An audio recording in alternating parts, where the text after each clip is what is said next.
Liftoff will start in T-minus 10 seconds.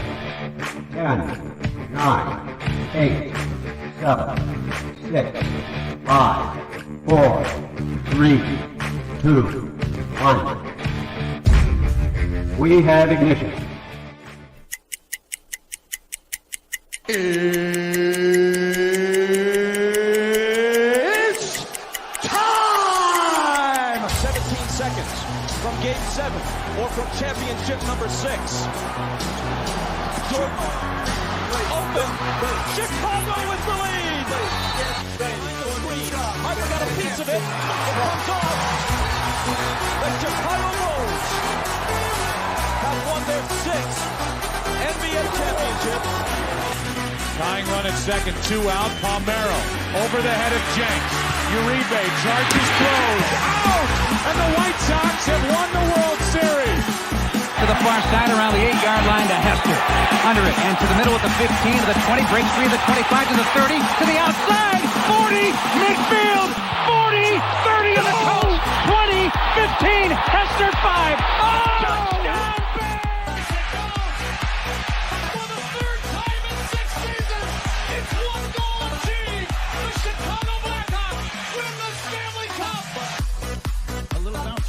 Toward Bryant. He will glove it toward Rizzo. It's in time. And the Chicago Cubs win the World Series.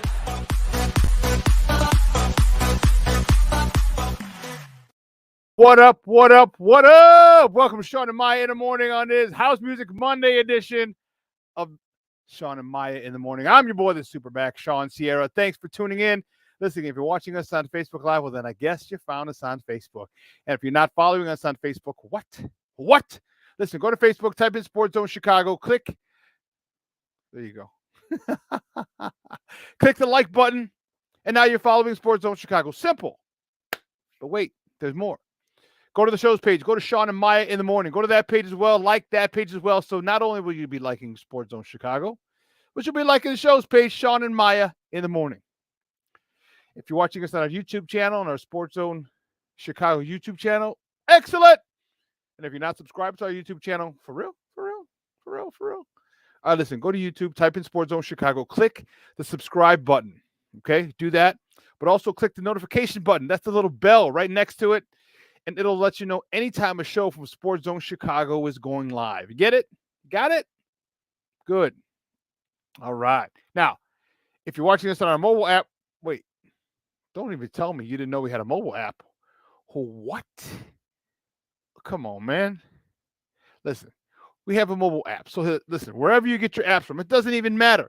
It doesn't matter where you get them from, whether it's iTunes, Google Play, Amazon, Walmart, Kmart, 7-Eleven, Zayre, Zemsky, Macy, Montgomery Ward, Venture, Woolworth, wherever you get them from. All right, you go there, you type in Sports Zone Chicago, you download it, you take us with you on the go. So not only do you get Shawn and Maya in the morning 3 days a week, not only do you get our other live shows throughout the week, not only are they archived there like they are on Facebook and YouTube, but I'll tell you what, we give you a slew. And I mean a slew of articles thanks to my man Clarence Council III. Big up to Clarence for keeping you abreast of all articles Chicago sports related.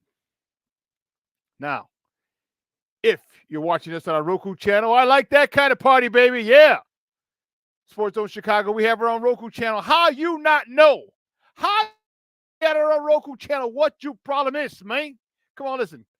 If you have a Roku television in the house, do us a favor. Go there. Download Sports Zone Chicago's channel. All right? Download the tile and put it right there next to Disney Plus, Prime, Netflix, Hulu, Apple TV, Paramount Plus, Stars, Showtime. Put it right smack dab in the middle. Do us that favor, would you? Appreciate you. Appreciate you. All right? And listen, if you have more than one Roku TV in the house, do us a favor. Do us a solid, would you? All right, however many you have, download Sports Zone Chicago's the channel to all the Roku TVs you have in the house. I know it might be in the kids' room where they're not going to watch it. They're watching Barney or Teletubbies or Power Rangers, whatever kids watch nowadays, but that's okay. Just do us a favor. Download Sports Zone Chicago's channel, even to that television. Could you do us that favor? We'd appreciate it. Get it? Got it? Good. Now you can also tweet the show. You can tweet us at Sports Zone Shy. That's CHI and Sport. That's CHI at Sports Zone Shy. Now, if you want to follow me, just me personally online. You want to know what I did? Well, let me tell you what I did. You want to know what I did? Here's what I did. I made it nice and easy for you folks. Now you need one handle for Facebook, Twitter, Instagram, Snapchat, the Snapper, and TikTok. All one handle. You see it at the bottom of the screen at the Shawn Sierra. If you want to follow my lovely co-host, Maya Akai, you can follow her on Facebook and Twitter at the Sports Chica. And if you want to follow her on Instagram because you're an IGer and you do it just for the gram, well, just follow her at Maya_Akai. It's MAYA_AKAI.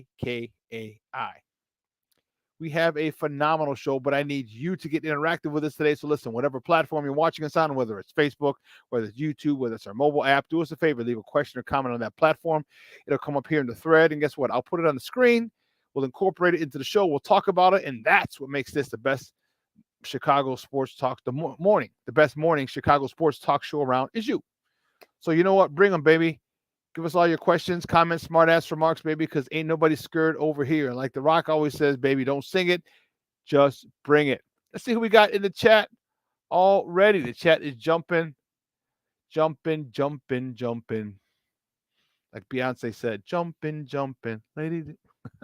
Cornelius Squalls, my man in the house. What up? Good morning, Papa. Lavette Lee, she's in the Mickey Ficky house. Happy House Music Monday, baby. That's what I'm talking about. Michelle Walls, what up on a House Music Monday morning? You know it, baby. You know it. Patty Lara's in the Mickey Ficky house. Good morning. Yeah, I like it. I like it a lot.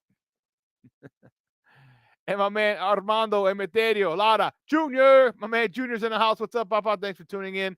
I appreciate it. Thank you very much. Thank you very much. Listen, I don't know a lot about a lot, but I do know this. I do know a lot more of the usual suspects will be checking in. Oh, yeah. Junior, Jeremiah on my lap drinking his bottle, watching. That's right. So, hey, Jeremiah, good morning, mijo. Thanks for tuning in as well. I appreciate it. And a big shout out to Dito, Armando Emeterio, Lana the Fourth. He can't be watching because he's in school. But they should let him watch this. This is an educational program. So he knows exactly what's going on in Chicago sports. So, Dito, Jeremiah, good morning, guys. Thanks for tuning in. Man, we have a lot to talk about today. Bulls. Second verse, same as the first. Same stuff as last year. We have a lot to talk about. But again, the Blackhawks, well, they're rebuilding. All right, they got their centerpiece, an 18-year-old Connor Bedard, and some highlights. There's some exciting moments, but they're still going through their struggles. We're going to talk about them as well. The World Series is going on, and I know right now we don't really care about the Fall Classic because none of our teams are in it. None of our teams got close. None of our teams made the playoffs. So you can't win it if you're not in the playoffs. But that's going on as well, too. And then our Bears. Big time Bears talk today, and I'm excited about it. I'm really, really excited. You know, we have, and there's a lot that we have to digest that I want to talk about. I want to break down a lot and talk about a lot.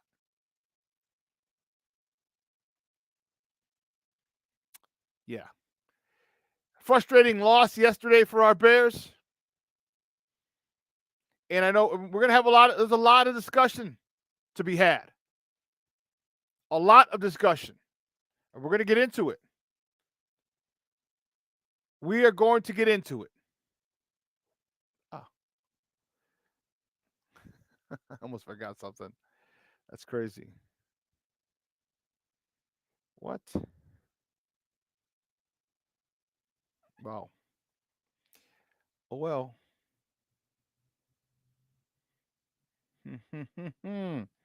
Oh, well. Listen, guys, you know how we do. So Eric's not going to be on today. He's unavailable. He's had some travel issues.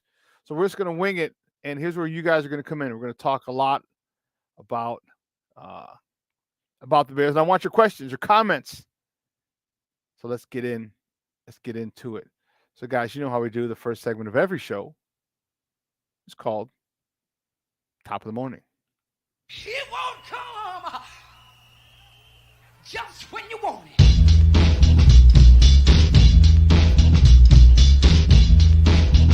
Top of the morning to you. Top of the morning to you. Top of the morning to you. Our first top of the morning topic. Well, what else did we start with? You know, we got to go with this one. Bears. Bears. Bears with a rough one. All right, Bears lose to the Chargers 30-13 yesterday out in Southern California at SoFi Stadium. Tyson Bagent 25 of 37 for 232 yards, 2 picks, and a rushing touchdown. They gave him the tush push, the brotherly shove. That's how he scored. And you know what? It hurt. You see, Cole Kmet, he had 10 catches for 79 yards. DJ Moore, 4 catches for 55 yards. Can you just look at that, what I wrote at the bottom of the screen there? He had 6. Do you hear me? 6 targets. 6. Dante Foreman, 9 carries for 34 yards. Roschon Johnson, 6 carries for 21 yards. See, this is where we're gonna have an issue. Okay? We're gonna have a big Mickey Ficky problem. I'm gonna have a big Mickey Ficky problem with this coaching staff. Okay? He had 25 carries. Deontay Foreman had 9. Roschon Johnson had 6. Darrington Evans had 4. Mooney had 1. Bagent ran a couple times. Trent Taylor had a stupid jet sweep. And what did I tell you? What did I Mickey Ficky tell you? Didn't I tell you that they needed to run the ball 30 plus times? 30 plus times. We ran it 25. Granted, 73 yards, so about 3 yards a carry. That's not the point. The point is you need to run the ball. And for those people who say, well, they got behind quick, first of all, relax. You had plenty of time to run the ball on the first drive, plenty of time to run the ball on the second drive, plenty of time to run the ball on the third drive. All right, you didn't run the ball. Okay, you continue to have these stupid 3rd and 1 plays. Again, you still don't have a jumbo package for a 3rd and 1, 4th and 1 to get you that 1 yard. It boggles my mind. It really does. The insanity of this coaching staff is downright embarrassing. Deontay Foreman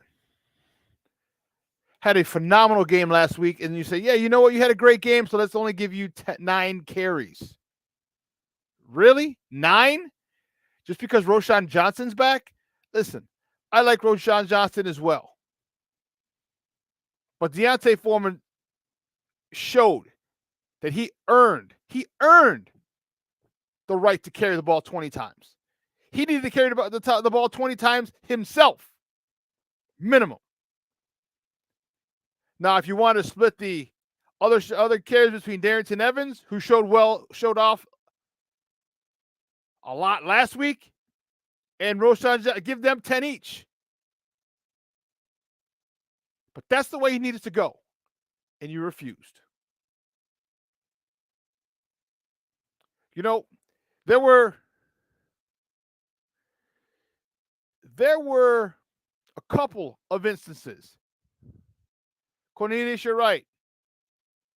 The defense did hold them under 50 points. So it's good job, Coach Eberflus. Appreciate the hard work and effort you put into getting your team ready to holding this team under 50. P. Will wants $200 million contract. Okay. Well. And the ref with the quick whistles. We're going to talk about that a lot. That screwed us up big time. But, Junior, you said something earlier that is on point. Unprepared again. Unprepared again.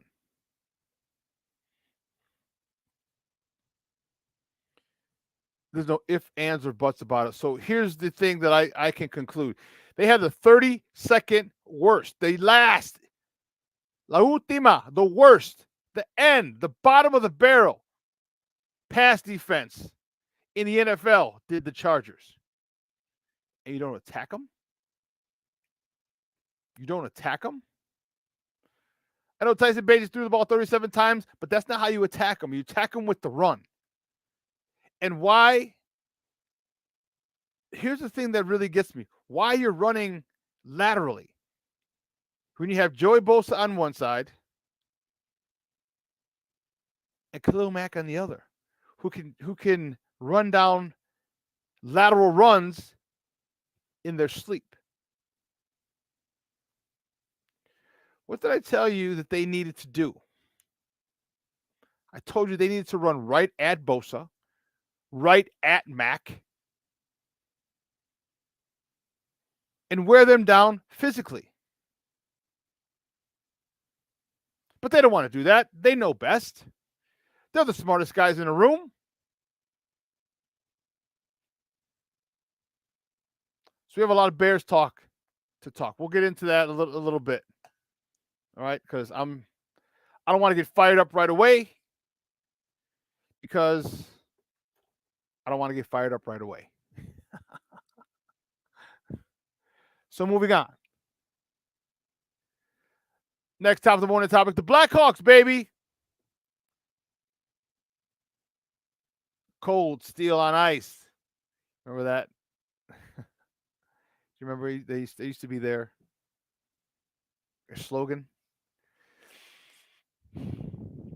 Well, the Blackhawks are traveling to the AZ, to Arizona today, to play the Coyotes. The Coyotes.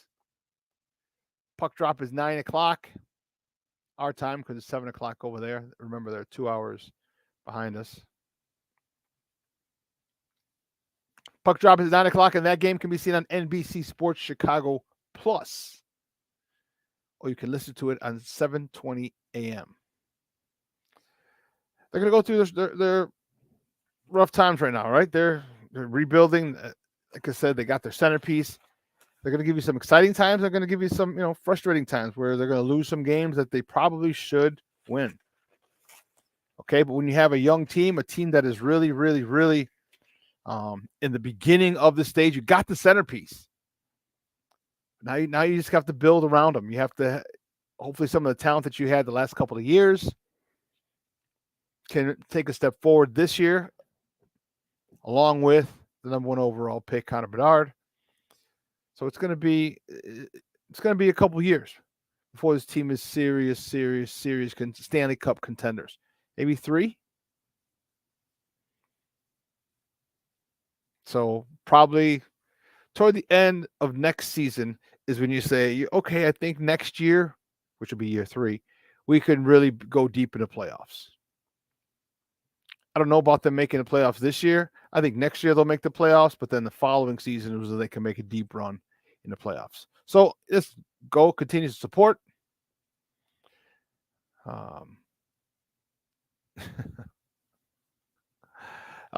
Check them out. Check them out, because I'll tell you what, when they get good, remember they had a sellout streak. I don't know. They had a sellout streak of what? Since 8 years, 10 years, the Blackhawks did. Tickets were not easy to get. It's going to get like that again. That, my friends, I can guarantee you. So make sure you get there. Make sure you get there. Check out the young talent, a lot of the young talent that they have, and support. Okay, it's fun. Remember how we did it before. Okay, when we drafted Kane, number 1 overall pick, drafted Taze. Okay, we literally watched them grow up in front of our eyes. All right, which is why we are so connected to them. which is why the city embraced them the way they did. Right? Because we saw them at 18 years old. All right, winning a Stanley Cup, winning a second Stanley Cup, winning a third Stanley Cup, Patrick Kane winning an MVP. Come on, man. It's and truth be told, this winter, with the way the Bulls are looking, that's going to be the hot ticket. I want to go see this kid develop. I want to go see him in regular season action. Remember, I saw him his first preseason game here in Chicago a month or so ago. Excited. Very excited. I may end up going to a regular season game this year just to see him again, just to see this kid play. Because let me tell you guys, greatness is phenomenal. It's wonderful to watch. It doesn't matter what discipline you're in. Okay? What doesn't matter, whether it's baseball, whether it's football, whether it's basketball, whether it's hockey, whether it's soccer. When you watch greatness, it's a thing of beauty. And this kid is great. He's not great at the NHL level yet, but he's pretty damn good. He's pretty damn good. He's going to make his mistakes. He's going to get pushed around a little bit because he's 18 years old. He don't have enough weight in his ass. He hasn't hit the weight room yet, and that's okay. But man, his first goal, beautiful wraparound. His last goal was a shot from the point, right? Man, the puck came right out to him, blasted it past the goalie. I mean, this kid has got talent. So, I highly suggest you get out there and check out these Blackhawks. Just my suggestion. Your money. You do what you want with it. Well, the next top of the morning topic, Lord have mercy. Give us strength. The Bulls travel down I-65 to Indy, to Naptown, where they're going to face the Indiana Pacers. Tip off today at 6 o'clock, and that game is on NBC Sports Chicago, which is why you see the Blackhawks are on NBC Sports Chicago Plus. The Bulls are on NBC Sports Chicago. Tip off at 6 p.m., and you can listen to it on 670 AM, their flagship station. The Bulls split their games over the weekend. Beat Toronto in overtime, and then they ended up losing to, who did they lose to?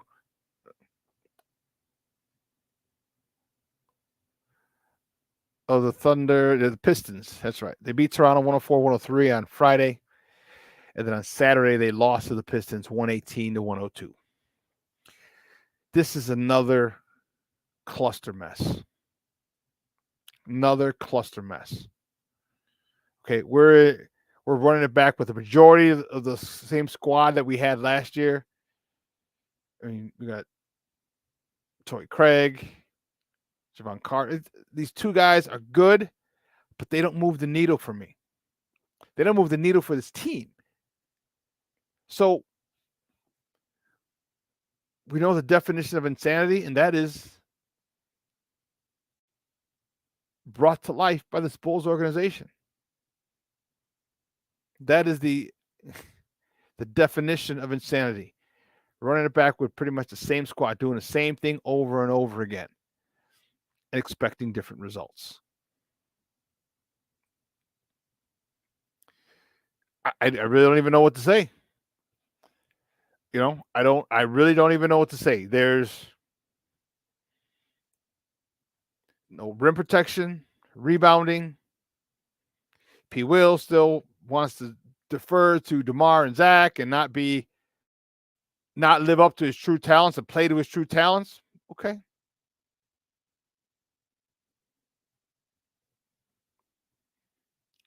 Remember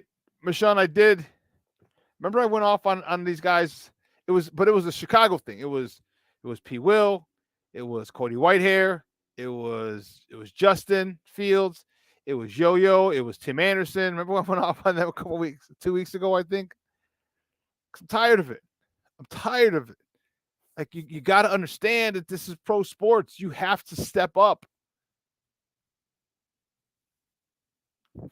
And again, this is the society we live in. All right, everybody has personal trainers, and I mean, I can't knock it. I'm a speed trainer as well. But people can't take criticism anymore.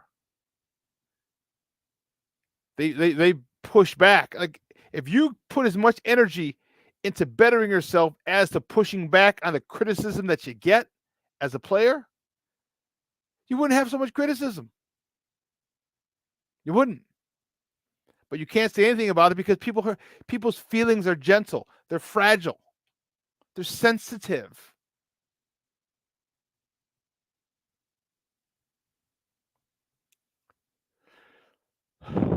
Yeah, but Shawn, I went on a rant. Remember last week? Like I said, about 2 weeks ago, maybe? These jokers. Get me fired up. They're going to get me fired up. And last top of the morning topic, the World Series. And I know many of you may not be interested one iota. I get it. I'm cool with it. I'm cool with it. All right. None of our teams are in it. None of our teams were in the playoffs. Okay. That's cool. But the majority of the world is watching. A lot of the country is watching. Not all.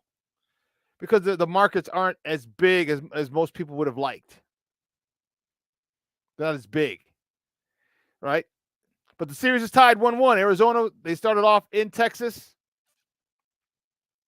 Lost on a walk-off homer. Game 1. Came back and pounded them game 2. So they're going back to the AZ. The series tied 1-1. And the D-backs with the home field advantage. Tonight is game 3 of the World Series. Texas with Max Scherzer on the bump at Arizona with Fat on the bump for Arizona. First pitch is 7:03. I don't know why they have 7:03, but the first pitch is 7:03. That game is on Fox, and you can listen to that on AM 1000. So let's take a quick break, and on the other side of the break, we have some interesting things to talk. I'll show you what I did at my weekend. And I mentioned it last week. It was pretty cool what I did. We'll talk about it. So don't go anywhere, folks. Keep it locked right here. Shawn and Maya in the morning on Sports Zone Chicago. Hey, it's your boy, the SuperBack, Shawn Sierra, and be sure to follow Sports Zone Chicago on all social media platforms, on Facebook, Instagram, and our Roku channel. You can find us at Sports Zone Chicago, and on Twitter, we are at Sports Zone Shy. Also, be sure to download our mobile app so you can take Sports Zone Chicago with you on the go. Time out. How are you feeling right now? Happy? Excited? Angry? Overwhelmed? One of the best things you can do for your mind health is to name what you're feeling. It can sharpen your awareness and help you talk about your feelings with someone you trust. Here are 3 questions to ask yourself. Where are your thoughts right now? In the past, the present, the future? Do you notice any sensations in your body? Is your heart beating fast? Is there a flutter in your stomach? Or are you fully relaxed? What do you need right now? Time with others? Time to yourself?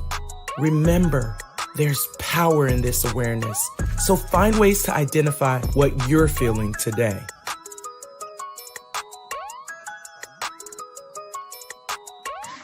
Hi, guys.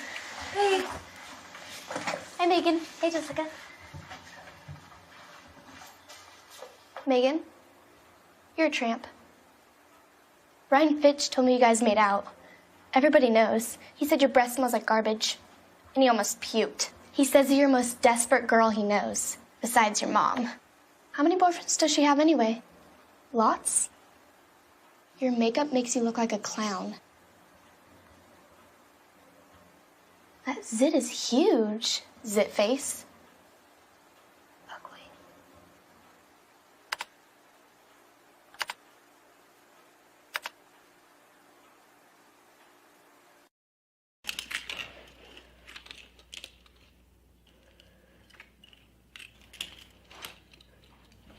Hey, bud, what you doing? I'm playing with cars. Cars? Can you show me what a car does? Whoa, whoa, whoa, whoa, whoa. Hold on a second. First of all, this is a school zone. So you need to put down your cell phone, stop texting, and let's get to driving. Now you're coming up to a stop sign, right? You need to slow down and stop before you hit that Y line. I want you to look left, right, left. You don't want to get hit by a car going on your left, and to your right to make sure you don't get sideswiped by a guy coming from your right. You're coming, and you see a crosswalk. You better slow your horses down, because the #1 rule of driving is always yield to pedestrians. Now stop, pull over, and you are done driving. Gosh, what do they teach you kids in school nowadays?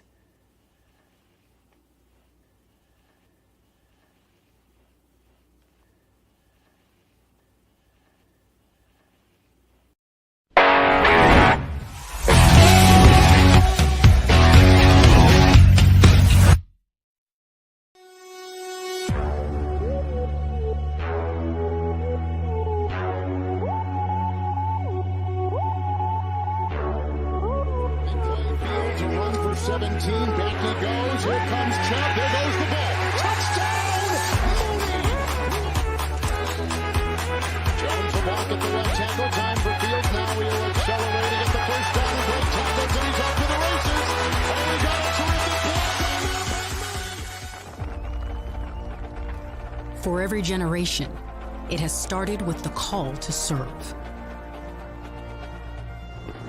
Discovering the purpose and the belonging earned with the title. Learning to dig deep and push through adversity together. Defending our nation and its people. It is a life of great worth and reward. But Marines are never really finished serving. Their commitment comes full circle, visible in communities across our country. This is Semper Fidelis, always faithful, always Marine, marking a path for the next generation. So I've come up with a family emergency plan. Great. What is it? It's difficult to talk about, so I'm not telling you. How will we know what to do? You won't. I'm so glad I won't have to remember anything. And me too. Thanks for this, sweetie. Talk to your kids about who to call, where to meet, what to pack. Search Ready Kids at nyc.gov or call 311. This year, my mom got me the perfect bag for back to school. These colorful binders help me stay organized. These headphones. Beecher begins from the 21. He dropped a shot play. Downfield for Darnell Mooney. Brought it in with a flag. Was Mooney touched down by contact? He's still going. Now the whistle finally blows. Let's see what that call is. Next to Bajan. Escaping, throwing on the run. Beautiful throw to Cole Kmet. He's a couple yards shy of the first down. Better leader, captain, all those things. Fake to Roshan Johnson will throw to the running back out of the backfield, the rookie from Texas, who gets the first down. I'm not sure I'm good with this stuff or not, but here he is. And here's Roshan Johnson with a good run across midfield into Chargers territory. Welcome back to Shawn and Maya in the morning on Sports Zone Chicago. Those clips courtesy of NBC. That was a game last night. Bears with the tough loss to the former San Diego Chargers, but the now current Los Angeles Chargers. I haven't been to SoFi yet. I heard that stadium is beautiful, beautiful. One of the top-notch stadiums in the league. Drinking my tea, man. I tell you, I love that tea. Is amazing, amazing. The Bears. So the Bears are under, I guess, they're under pressure, probably their own pressure, but pressure from the national landscape to build a stadium that's on SoFi with Allegiant Field. That's the new stadium in Vegas for the Raiders. Okay, they're on par. They're on the clock. I mean, believe you, nothing's happened in the next before 5 years. maybe 4. We're still trying to figure out the tax issue, or not we. Kevin Warren and the Bears are trying to figure out the tax issue, and if they don't want to build there, then they're going to have to find another place with a parcel of land big enough for a stadium, big enough for parking, big enough for an entertainment center. You know, it still boggles my mind. You know, it boggles my mind why the city won't cooperate. You know, why the city will not cooperate.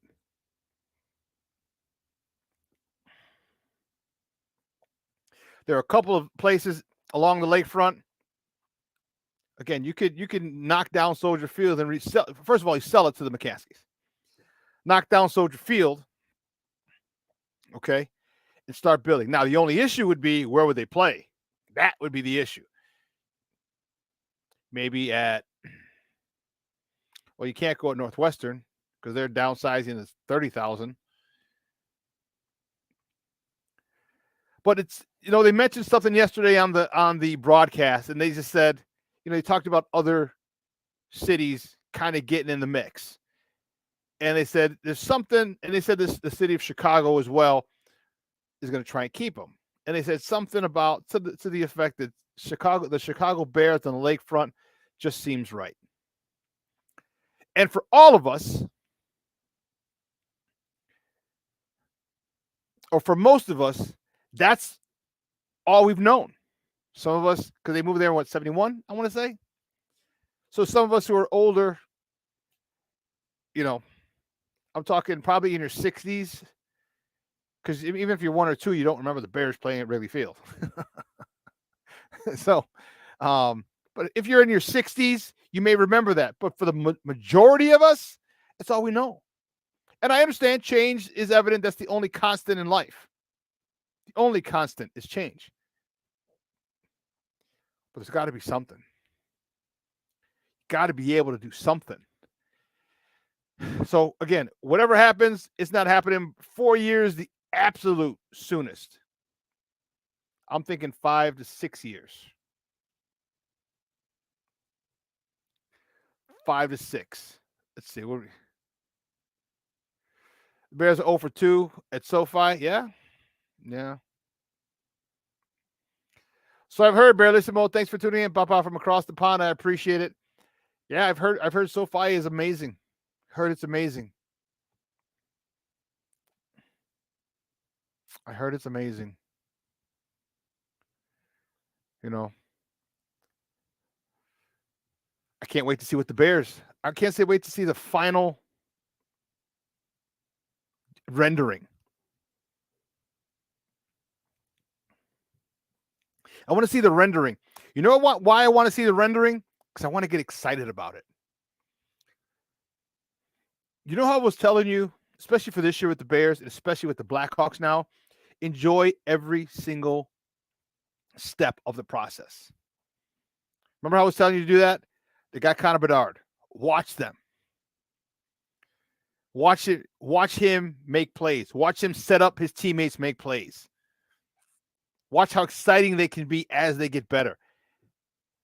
And let's be honest. The Bears are going to spare no expense. Because they understand whatever they put in, whether it's $1 million, $2 million, $3 million, it's going to give the value of that franchise probably another $3 billion. So if you put $1 billion in and it raises the value of your franchise by $3 million, that's a win. You put in 1, you gain 3. Yeah. And we don't know. We don't. And here's the question: the thing that I'm not worried about, that I'm interested in seeing, like what happens. And I'm not wishing anything bad on it, but what happens if Ms. McCaskey dies in the process? That could be an ugly fight, because our understanding is the grandkids don't want it. The grandkids just want the money. And then there are two businessmen, actually one businessman now, who has first right of refusal. Okay, first right of refusal, and then the other was a Hughes, I want to say is the gentleman's name, and there were two people who had first right of refusal, and then guess what? One of them passed away. So I'm not sure how that goes with his family or his friend. I don't know. But I'm anxious to see how it plays out because I would love to see this. They get it set, whether it's Arlington, whether it's somewhere in Chicago, whether it's another. I just want to see it, just so I can visualize, just so I can imagine and watch every step of the way. And you know what I would do? I'd head up there.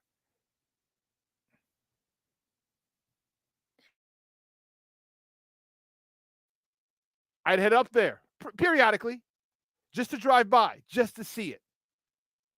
All right. And then there'll be updates on the newscast and things like that. That would be so cool because for once in our lifetime, the Bears will be at the beginning, at the edge of something in football since they first started. That's probably the last time they were at the edge. That and the 46 defense. The last time they led they led the way for anything. Because this will be the best stadium.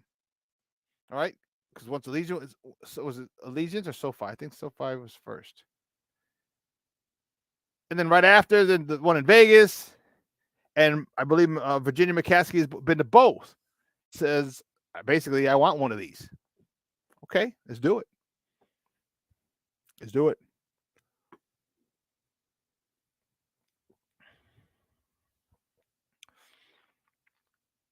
But we'll see. We'll see how it plays out. I'm looking forward to talking about it. I'm looking forward to going there, especially if I'm able to retain my credentials.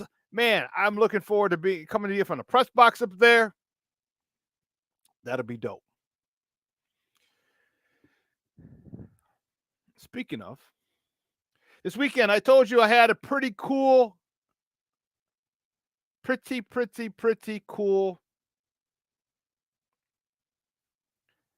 opportunity. I couldn't think of the word. I had the ability, thanks to a St. Rita brethren of mine, Peter Ferrari. Big shout out to Peter Ferrari. I really appreciate and am grateful for the opportunity. I thank you, buddy. Man, I had a chance to go and do the color commentary. He's a play-by-play guy. He does play-by-play for Carthage College, a football team. And his regular partner, who does the color commentary, Peter was a play-by-play guy, color commentary, was unable to make it. And they said, hey, well, Peter, we'll leave it up to you. Do you have anybody in mind? And he thought of me. And he said, yes, I have the perfect person.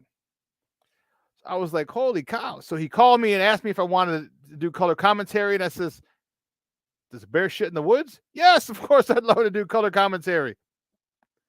You mean talk about football and get paid for it? Let me think about that. So I was blessed and fortunate enough this weekend to do the color commentary for Carthage. Carthage played Carroll. It's a rivalry game for them.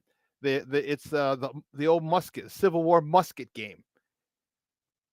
So the winner gets a musket that was actually used in the Civil War, and it's actually still live. It works. So you can fire this thing in. So that was me from the press box. You see it in the background, you see the rosters and stuff like that. This is my buddy. This is Peter. And again, I can't thank him enough for that opportunity. It was fun. It was unbelievably fun watching football, talking football. He threw me a lot of alley-oops during the show, allowed me to talk. And, he asked about my career. He asked about, well, as a running back, what would you do What would you know? And he made it easy for me by tossing it up to me. A lot of just dunks, just alley oops. And big shout out to my guy Peter Ferreri, and I can't thank you enough. And he said, he goes, well, if they would like you back, if this guy, the regular guy is unable to make it for another reason, would you be willing? And I was like, what? Does the sun rise in the east? I was like, hell yeah. So it was a one-time deal, but as long as they like me, I may be able to go back, which is cool.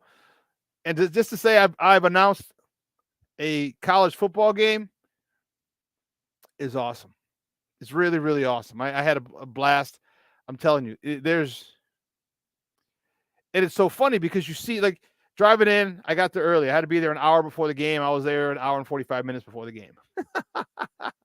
Just because, and that's how I like to do things. Like, get there, prepare, kind of get a feel, lay of the land where I'm sitting and the whole thing. And it's awesome.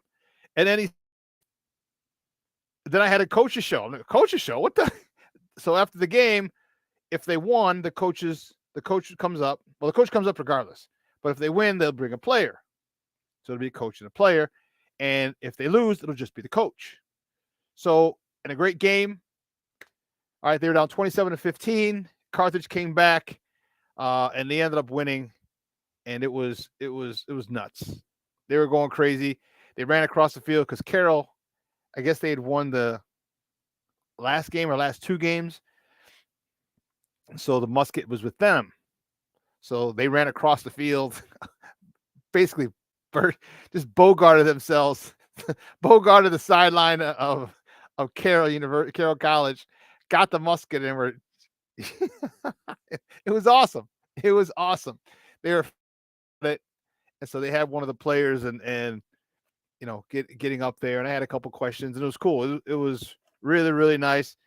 A nice opportunity, a nice moment to hang with the coach. Just hanging, like talking with the coach was really cool. The player as well.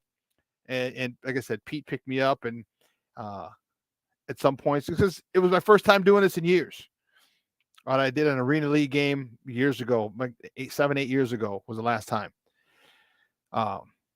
So he picked me up whenever he saw me kind of like stutter or pause, and Pete would jump in and just take a question, ask a question. So it was really, really fun. I had a blast. I can't even tell you. So if I would love to be able to do that again, and maybe more, maybe on a permanent basis, either there or somewhere else in the near future, in the upcoming years. That'd be dope. I'd love to sit there and just talk football. It's really what I love to do. So that was really, really, really fun. Let me tell you. It was fun. And what was really funny about it is so Pete tells me, he said, when they asked him if he wanted when they asked him if he wanted to go solo, he said no. He said, "Who do you have someone in mind?" He said, "Yes." And so then after we talked about it last week, and I said, "Yeah, of course I'll do it. I'd love to do it."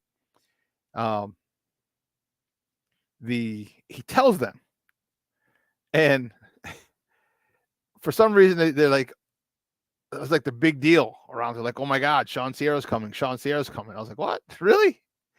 He's like, "So one of the people that he says follows Sports Zone Chicago and watches the show at times." So he knew who I was, and then I gave him my resume, and they're like, "Oh my goodness."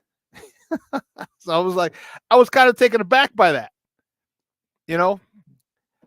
just taken aback by that someone had knew who I was, follows Sports Zone Chicago, follows Shawn and Maya in the morning, had seen my show, a few times. And so when he heard that it was coming, he's like, "Oh my God, I know that guy. I've watched the show." So I thought that was a pretty cool come to Jesus moment. And again, it wouldn't be possible without my friend Peter Ferreri, St. Rita Mustang. And then we also actually went to Illinois Center for Broadcasting. It's called Illinois Media School, but we went to St. Rita High School, Illinois Center for Broadcasting. So if you go to Carthage College football page and check out the game versus Carroll, and listen to it. First of all, it's a good game. It was a real good game. Like I said, Carthage came back. They were down 2 scores, and they came back to win.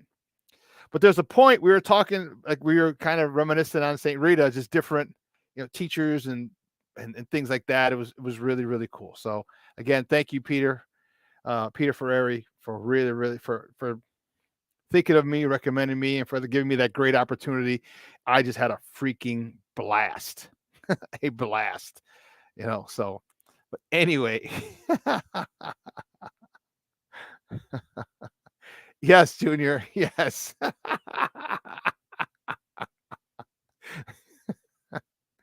Bellissimo, what you do with the musket is up to you. My name's Bennett, and I ain't in it.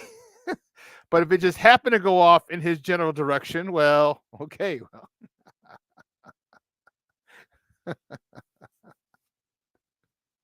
Oh, man.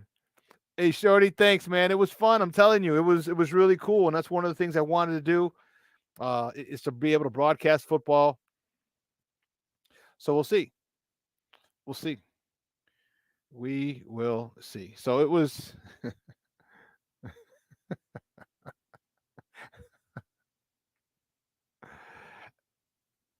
I'll tell Shawn the party starts at 5 p.m., even though it starts at 3 p.m. I think you meant the other way around. You tell me it starts at 3, even though it starts at 5. I think you missed it. Also, you checked it out good. You know what was weird? I did okay. The first half I was a little robotic, and just because it had been so long. And then I didn't want to step on people's toes. I didn't want to go too long, because you can't go too long because the play's coming. You know what I mean? And you got to get your point across, and whatever in that 15 to 30 second range that I had after Pete stopped talking. I wasn't going to step on his toes. So I had to make sure that I was, I had to wait for him and be ready for what I had to say, and boom, boop, hop in. And then just as they're lining up with the breaking out of the huddle, I kind of got to finish so Pete can say, all right, they're coming out, twins right, split left, in the shotgun again, blah, blah. So he can do his thing. So I was a little robotic, and sometimes I didn't speak, and I was like, okay. And then the second half, at halftime, I was like, Pete, I'm like, I feel better, and I feel I got the lay of the land now. All right, I'm cool. And sure enough, it's a whole different, you can hear it, a different story, a different version of me the second half. It was pretty cool. Yeah. I gave Shawn 20 minutes notice for my show, and he was 5 minutes late. 20 minutes is enough. 20 minutes notice is enough, right? I was like, oh, shit. Yeah, sure. Okay, hold on. Actually, I had to go to the bathroom. I was like, but to come on your show, I was like, I'm not going to turn that down, barely. Well, of course not. I was like, yeah, of course I could do it. I was like, damn, I got to go to the bathroom. So I was late. But it was fun, man. Let me tell you, it was, and that's kind of what it, like, if you watch me on Facebook, I do a Facebook Live. Actually, I can't go live for another 4 days. So I have to record a video, and then I'll post it on Facebook. And just talk about just kind of life, kind of just going after what it is you want. And there was one thing I wanted to do. I wanted to get into broadcasting. I've told you the story. I've wanted to so bad. I didn't like what I heard on the radio when I listened to the score. You got people talking. You got people talking who've never played the sport, or coached it or played it, and they're giving you their opinion, which is fine. It's a free country. We all have one, but it's not an informed opinion. It's not one who's actually been in those situations and can give you an inside perspective on a sport. I played basketball into high school. I've coached high school basketball. I played football, high school, Division I, professionally overseas. All right. And then at a high level here, back in the States, at the semi-pro, 3 national championships. All right. I've coached for 15 years, won a city championship with my kids. All right. With my students. So it was something that I'm like, these guys are getting paid for this, and they've never, probably never finished high school. That many of them have never, didn't even think about college or coached it. So that's why I wanted to get into this, and I did. And after 2014, when I left teaching, I got into this, and it just kind of, go after what you want. You only get one life, and that's the one I did. I decided to do that. There's other things I want to do along the lines in this business that I'm doing, or about to do, and that's basically it. Go for what you want. All right, go for what you want, because the pain of regret is an unbelievable pain. Because there's a lot of times that all of us have said at one particular point or another, man, I would have, I could have, I should have done this or done that, or asked her out, or gone on this trip, or done that. You know what I mean? There's so many different things, and you never know. And if you get rejected, okay, well, at least you have an answer. At least you have an answer. So I'm happy. You guys, I love doing this. I love talking sports. I love you guys and your support. And it's only going to get bigger and better from here. It's only going to get bigger and better for Sports Zone Chicago here. We just got credentials, so we're at Bears games now. I want to be at Bulls games and Hawks games coming up soon.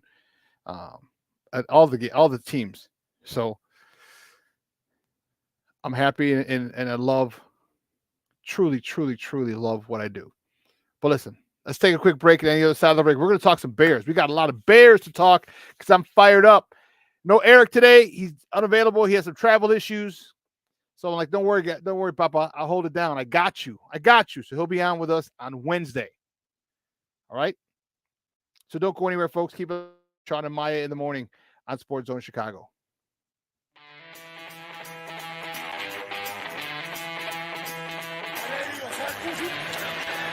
Off the fake. Fields against the grain. Finds Jesse James. Field. With time. Delivers down the field. And Cowboys. Still running.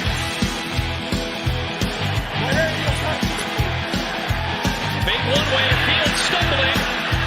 Trying to cut it back. Justin Fields making magic happen. There goes Fields. Touchdown.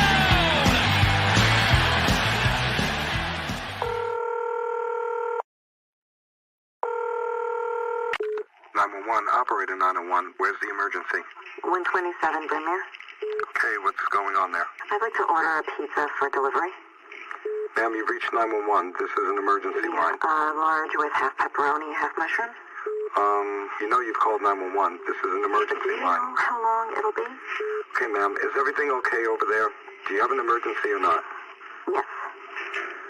And you're unable to talk because... Right. Is there someone in the room with you? Just say yes or no.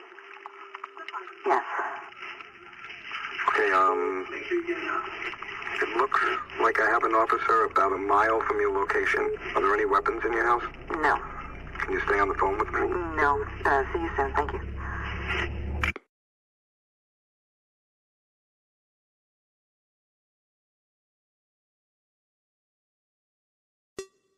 Hey, it's your boy, the SuperBack, Shawn Sierra, and be sure to follow Sports Zone Chicago on all social media platforms, on Facebook, Instagram, and our Roku channel. You can find us at Sports Zone Chicago, and on Twitter, we are at Sports Zone Shy. Also, be sure to download our mobile app so you can take Sports Zone Chicago with you on the go. When I'm flying, I put my helmet on, my visor down, my mask up. You don't know who I am, whether I'm African American, Asian American, Hispanic, white, male or female. You just know I'm an American airman kicking your butt.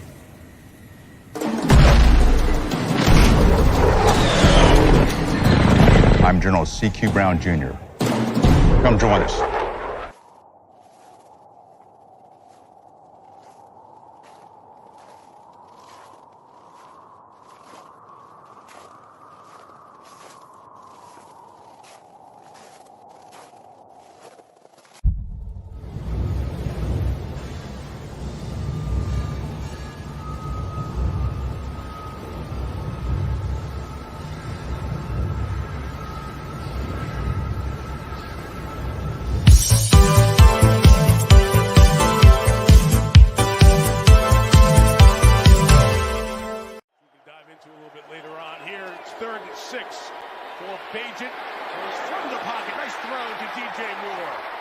Moore gets close to midfield as he's spun down by Derwin James.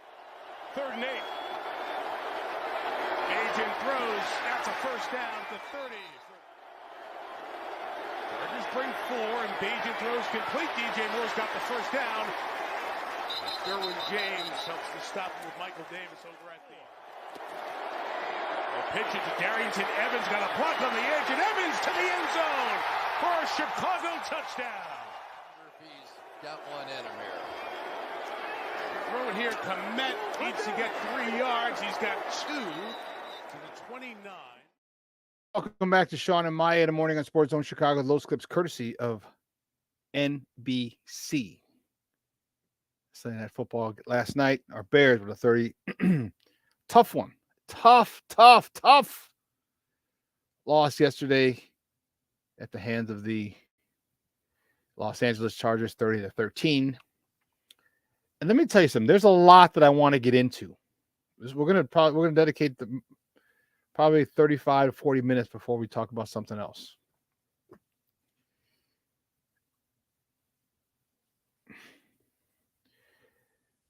It's apparent this team cannot handle success. Okay. It's apparent that Coach Eberflus is not the guy for the gig. I know, newsflash.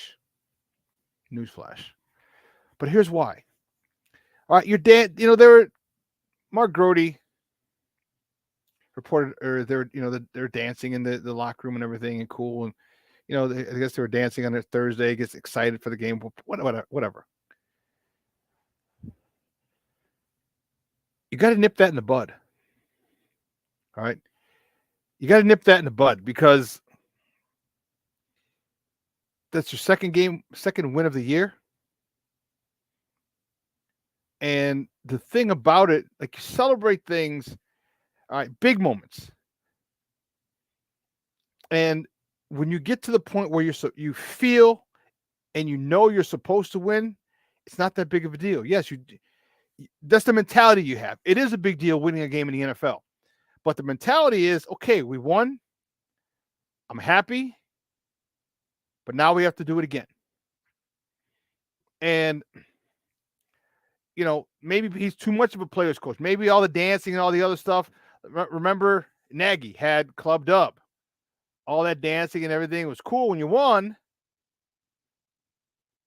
But now when, you got to go about your business. The thing is, you got to do it again. And you got to do it again. And you got to do it again. So there shouldn't be time for dancing. And I'm not saying don't celebrate. I'm not saying that at all. What I'm saying is very archaic, get off my lawn-ish. But the 24-hour rule, like, it's over and done with. After the game, you got 24 hours and then we're done. We got to move on. You don't have time to dance and act all crazy. You don't have time. You have to prepare for the next opponent.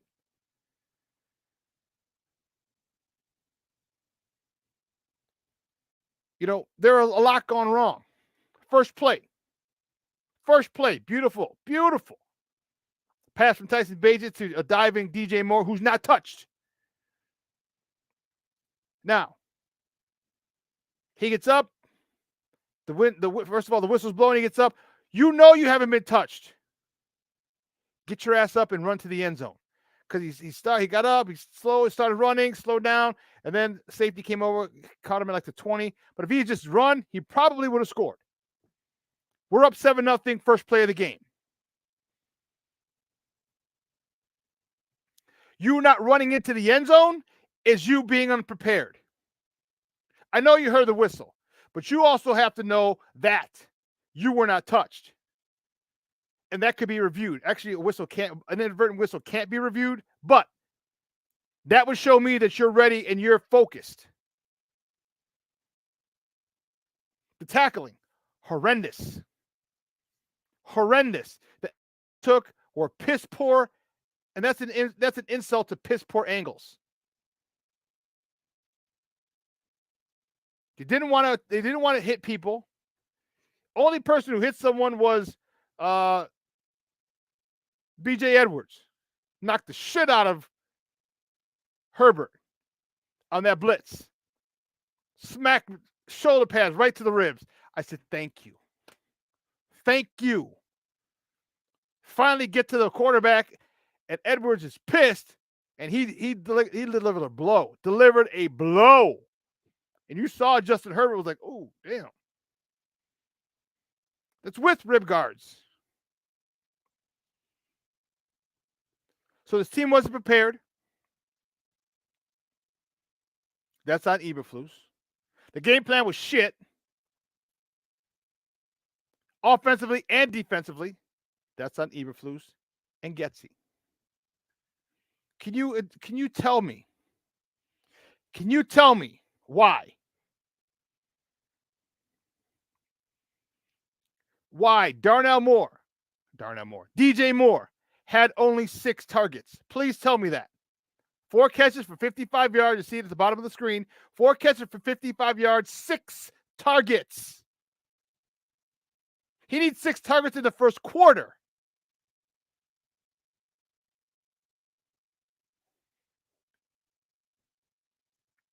Can you tell me why we ran the ball 25 times? Only 25 times. Can you tell me that? Was it because we got a 3-yard average? Well, guess what? You keep going until you break it. And don't give me the nonsense about falling behind quickly.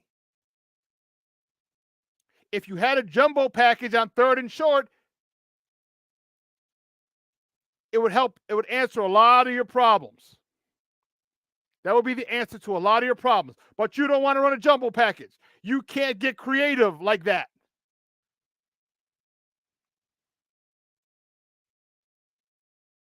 So you try a tush push. You try the tight end taking a snap from under center. You try dumb shit. And a lot of the other shit is lateral. You have to go downhill.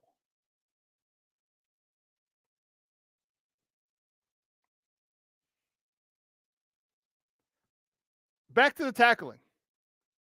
We would be working tackling all freaking week. All week.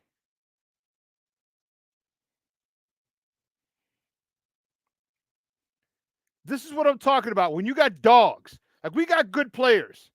I think the only dog we got on offense, except for the offensive line, I think Tevin Jenkins is a dog, is DJ Moore.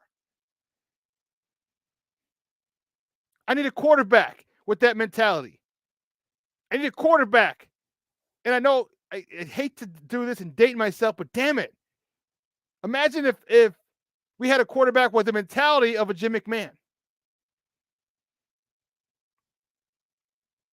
Or Cutler. You think Cutler enjoy? And I know some people don't like Cutler and they think he sucks or whatever. Trust me, it's not his fault. You have 6 offensive coordinators in 8 years.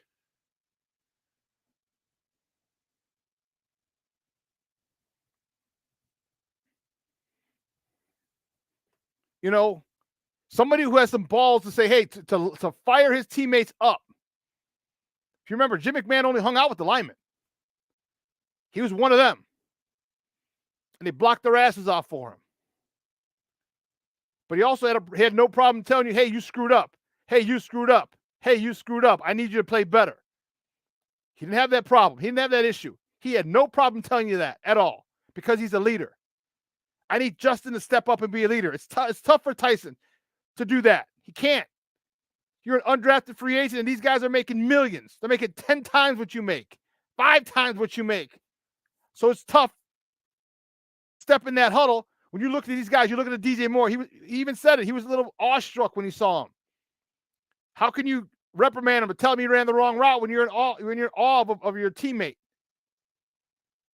Gotta let that go. Let that shit go quickly.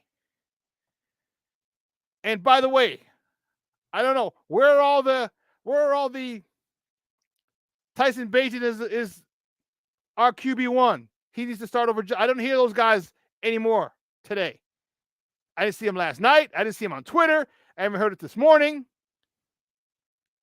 Where are those guys? When I tried telling you that Tyson Bagent can be a great backup quarterback. He can have a phenomenal career 6 years, 8 years, maybe 10 years as a backup. Maybe a few years here, a few years there. Go sign $2 million here. Go sign $3 million there. Go sign $1.5 million here to be a backup. At the end of 10 years, he's 32, 33 years old. Body's still in good shape because he hasn't taken a lot of hits because he's a backup. With 20, 30 million in the bank, now you can start living your life with a $20, $30 million head start.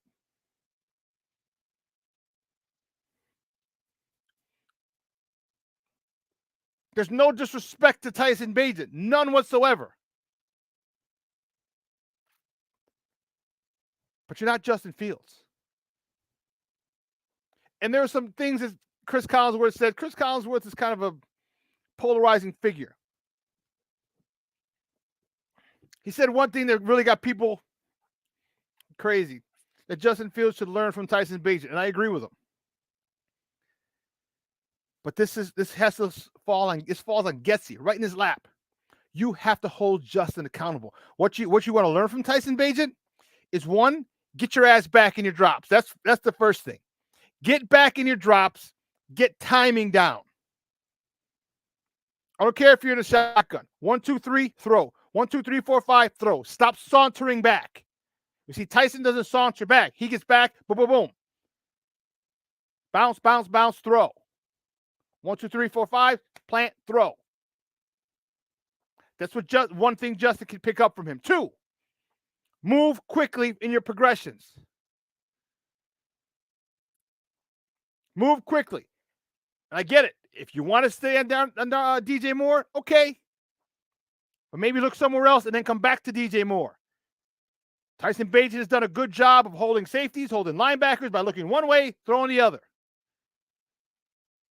He's done a good job of that, especially for an undrafted rookie free agent. But then again, remember what I told you. He had over 2,000 snaps in college.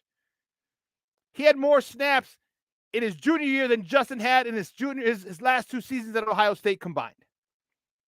More pass attempts, excuse me. More pass attempts in his junior year than Justin had in his junior and his second and third year at Ohio State, or his first 2 years at Ohio State.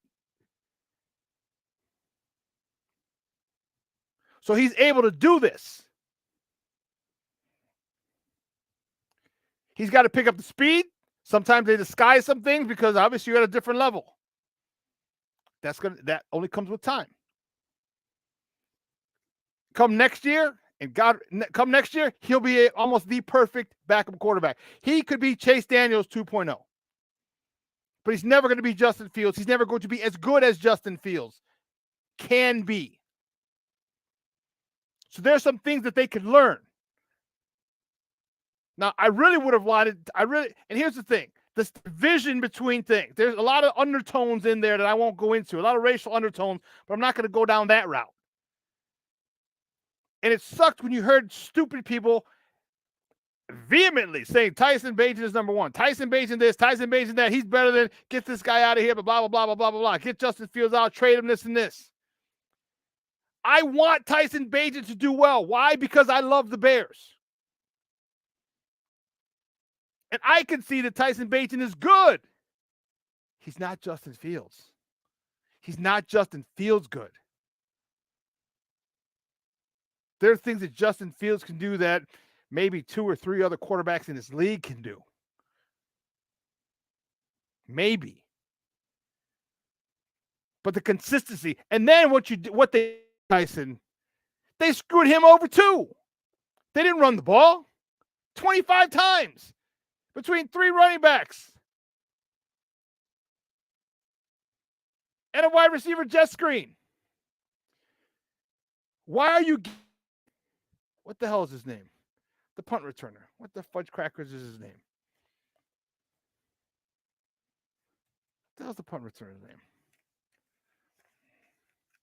Number 15. I'll find it. Don't worry. It escaped me for a second. But you're giving him a jet sweep. Who the fuck is he scaring? Like, who is he scaring?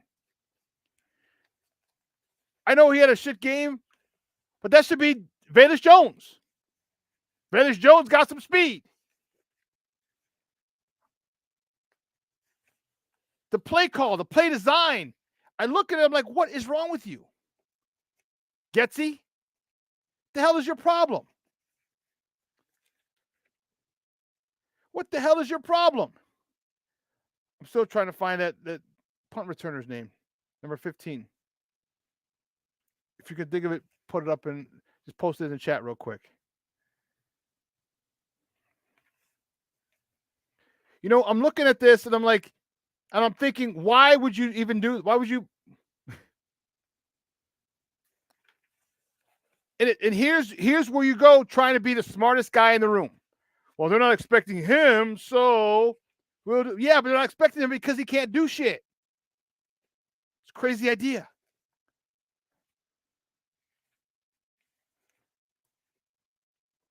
So there's a lot that this Cornelius, how many times he wants to be the smartest guy in the room?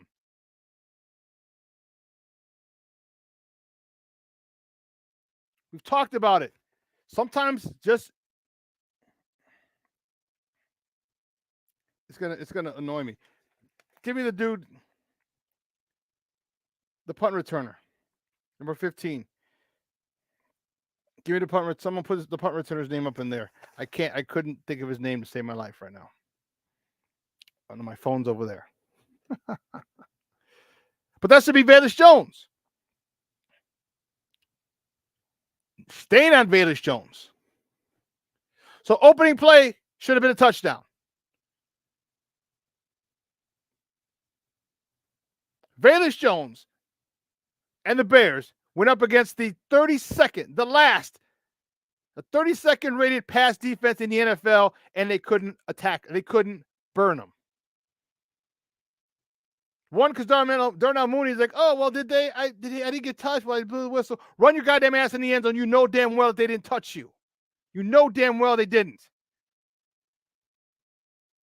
Get in the end zone, make them figure it out. And then when you score, now the Bears could go back to the league and say, hey, listen, quick whistle, blah, blah, blah, blah, if we would have scored. It could have changed the outcome of the game. Velus Jones, you're behind these guys.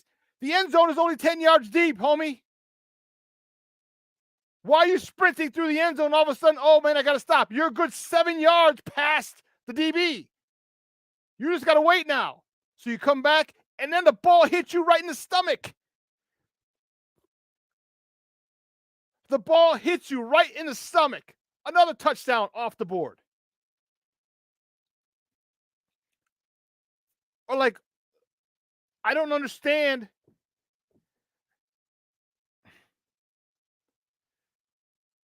You know, Velus Jones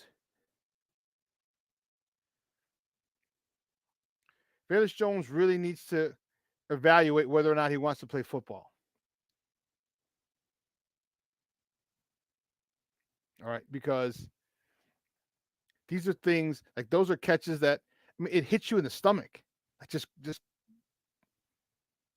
catch it against your stomach and let it go and gain and a touchdown. You know, you've made a lot of questionable decisions. I don't think you'll be with the team next year. I don't. And you have no one to blame but yourself. Then the Cole Kmet one, the officials. Again,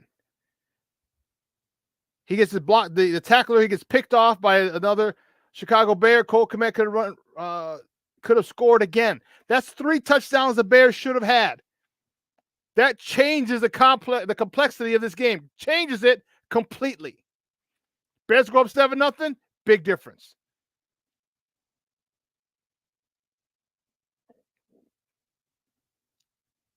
Velus Jones catches that ball. Big difference. The refs don't blow a quick whistle like they did with Darnell Mooney on the Cole Kmet catch. Another touchdown, big whistle. That's 21 points. That's 3 touchdowns. You don't think that makes a big difference in the game? Hell yeah, it does. You don't think the defense gets fired up and plays better, more motivated when they have points? Hell yeah, they do.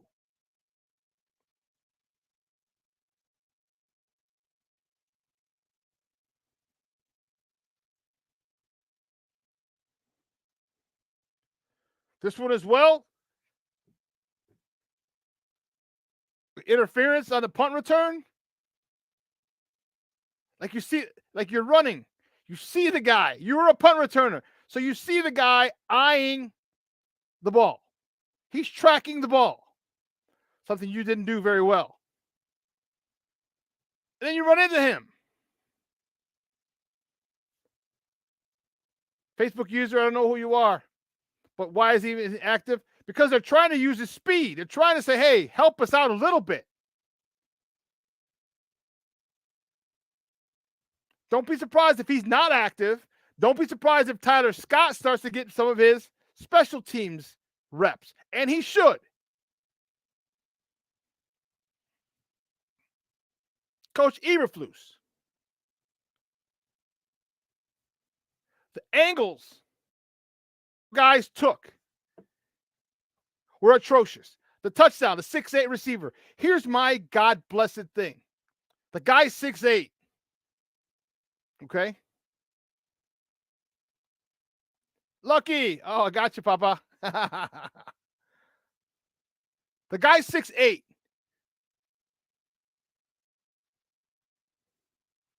Why aren't we going at his legs? Why aren't we going right at his thighs? We're going at his waist. Poor angles. We're going at his inside shoulder. He spins to the outside. When I saw that, I nearly blew a gasket.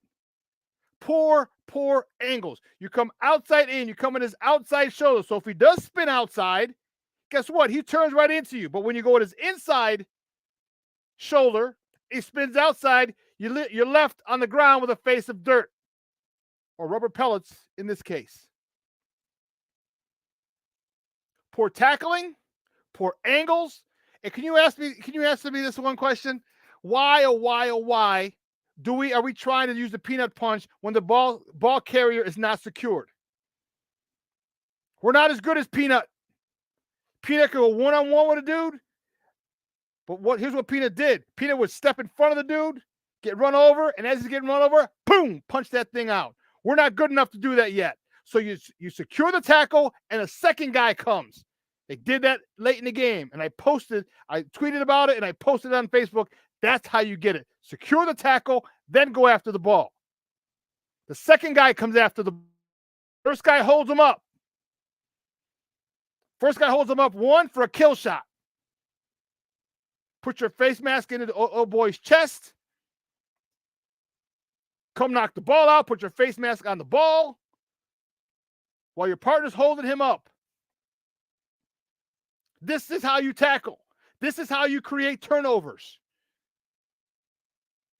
And let me tell you, if you were to hit that 6'8" dude in the knees or the thighs, right above the knees, turn him upside his head cracks lands on the ground first. I guarantee you he's not as frisky the rest of the game. Because if you've ever been upended where your head hits the ground first because they're coming from behind, they just take your legs out, you're a lot more cautious. You catch it and you turn right away. And sometimes you turn a little too soon and you drop the ball. These are things that this Bears team doesn't understand. These are things that this Bears team is not coached to do. And that falls squarely, defensively, on Eberflus. I understand you want turnovers. Get them the right way. When you get the opposite of the opposing team thinking that you're right there, thinking that you're going to take their knees out, thinking that you're going to punch the ball out, a lot of other things happen. You overcompensate for things.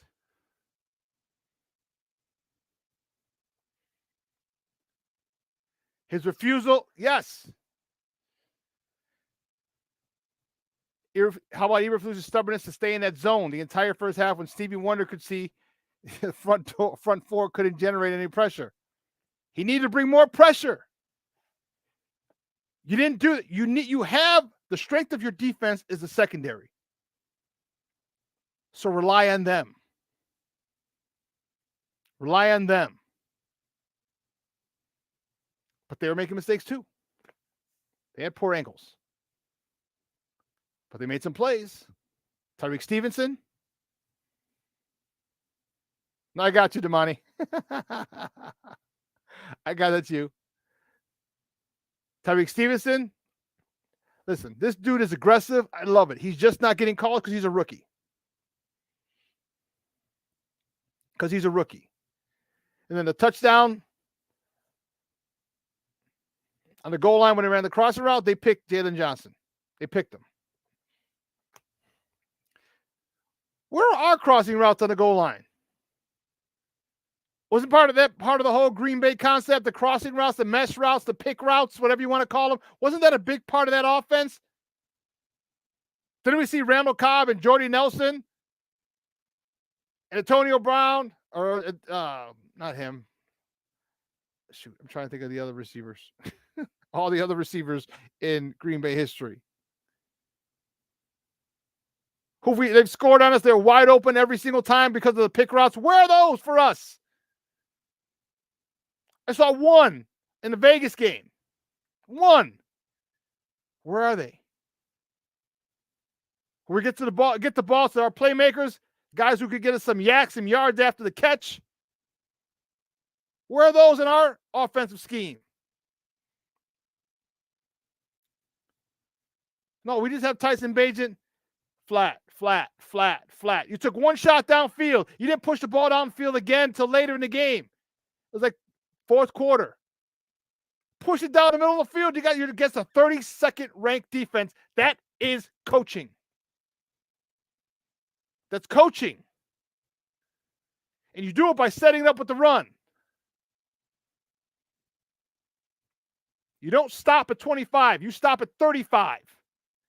And if you're destroying them, then you go to 40. Here's the thing that I don't think Getsy understands. It doesn't matter how you win. Just win, baby.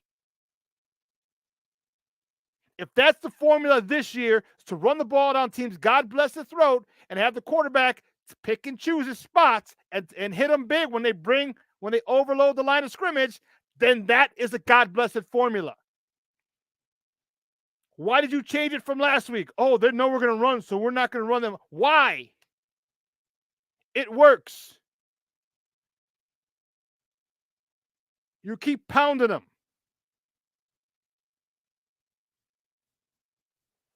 Here is the situation where you try to be the smartest guy in the room, and these guys are not smart. It sounds like I'm talking about the Nagy regime.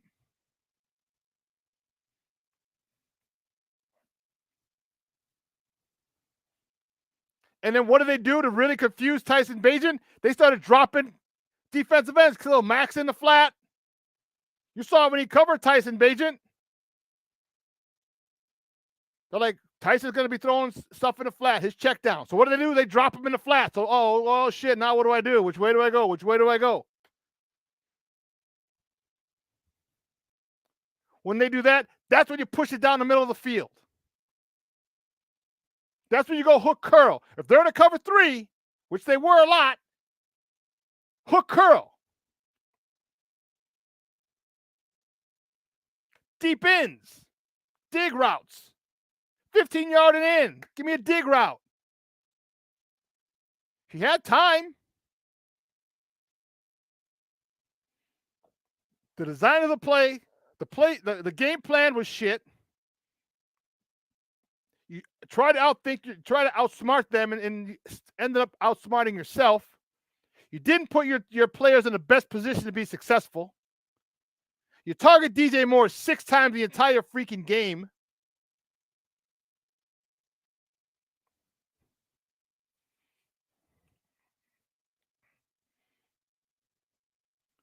Where are the jump balls? You got Cole Kmet, you got Robert Tonyan. Hell, Darnell Mooney or Tyler Scott. You know you got DJ Moore who'll go up and get it.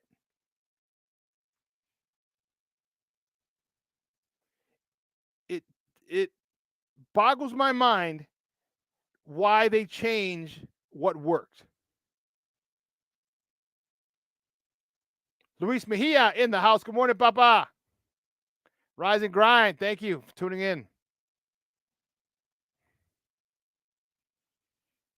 You know, the rumors and a buddy of mine reached out to me. There was a mock-up. He's like, how much? And I told you about this on Friday. I sure as hell want Jim Harbaugh. Sure as hell want him. I want that investigation to say that Michigan is on 50 years sanctions to make sure Jim Harbaugh leaves and you give him that God-blessed job. Because all the people who are clamoring around Bagent this, Bagent that, again, Bagent is good. He's a great backup. He could be a great backup. He's never going to be Justin Fields. He's never going to have the talent that Justin Fields has. He's never going to have the ceiling that Justin Fields has. And in order to win a Super Bowl, you need an elite quarterback. The Trent Dilfers of the world aren't winning Super Bowls very much. You need a quarterback who can win games for you. We'll win games because of Tyson Bagent, despite Tyson Bagent, not because of him. He will not win games for us.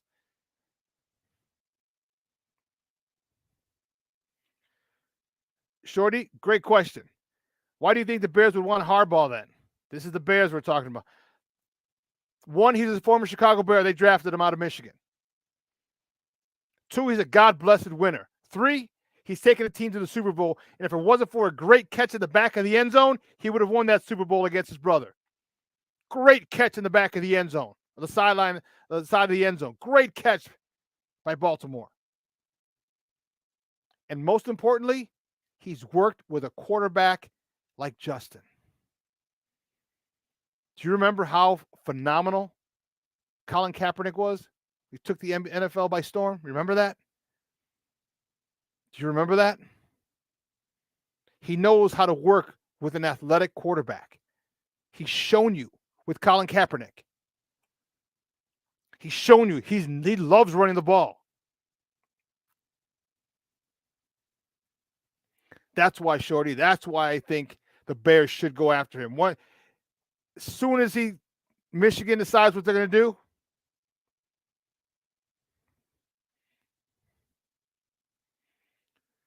listen.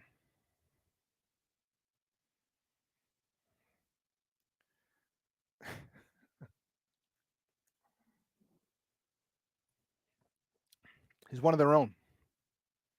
He's one of their own, Shorty. He's one of their own. Okay? He's one of their own. And when he gets here, Kevin Warren can be like, hey, listen, I don't need any of that, any crazy shit. I don't need anything else. I need you to win. I need you to develop Justin, and I need you to get us to and win a Super Bowl. So we can get all this stadium shit behind us, and then I need you to win us another Super Bowl or three.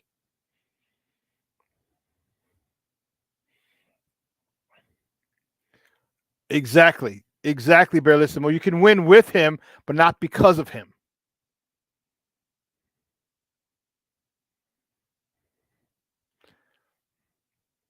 We need a quarterback, someone who knows, who can appreciate what Justin does and literally build offense around him. Literally.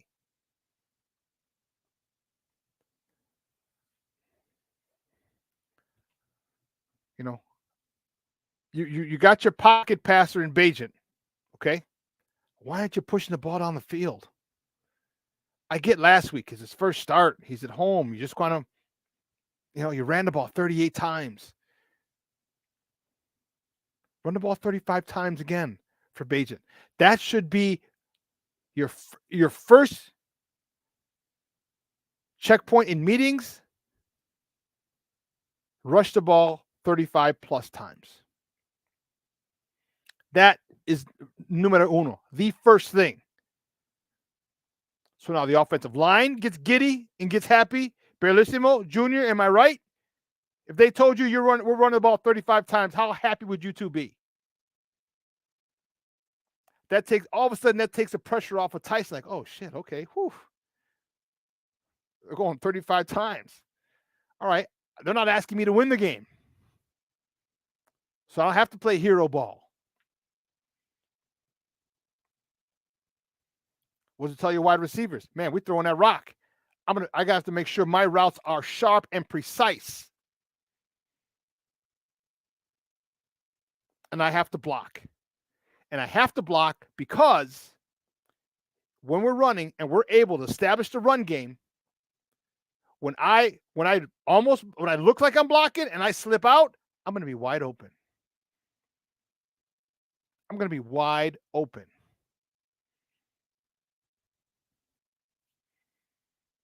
But that's asking too much. Junior, I would love it. Yep. Junior was one of my offensive guards when I was with the Chargers. If they told offensive linemen we're running 35 times a game, it's not going to stop. You're going to get it just because you run the ball 35 times a game doesn't mean it's going to take passes away from Justin or Tyson. It's not. It doesn't mean because you ran 35 times, you only have X amount. You're only running 50 plays and only throwing 15. No, it's going to extend the game. It's going to make a lot more plays, and to the point where you're not even going to need all those passes because of the fact that they have to stop it, and you can attack them when they stop it. This was the worst pass defense in the NFL, and you didn't exploit it. You didn't exploit it. And then you didn't get help when all they did was just drop linebackers in the flats to confuse the kid. You didn't help them. You didn't help them by pushing it down the field. This coaching staff has to go.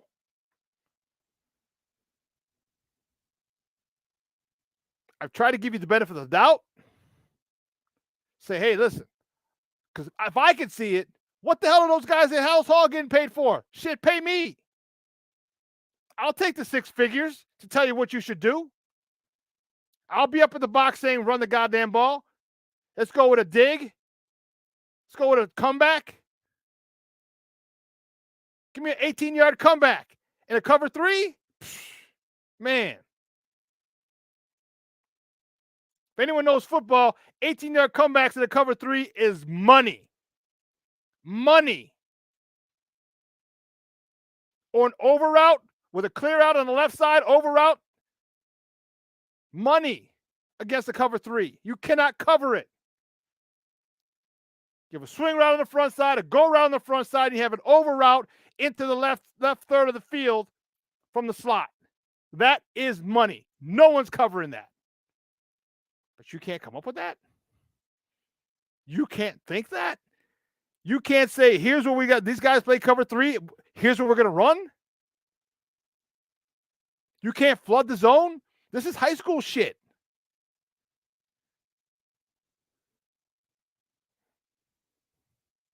This is high school shit. How to attack a cover 2 or cover 3. You got man beaters, cover 2 beaters, cover 3 beaters. What coverages do they run? Majority. Okay, boom. We're going to run a majority of these plays, these cover 2 beaters. Or they run a cover 3. We're going to run a majority of these cover 3 beaters. Doesn't sound difficult to me. Unless you don't have tons of cover 2 beaters. You don't have cover 3 beaters. You don't have man beaters. You don't have zero coverage beaters.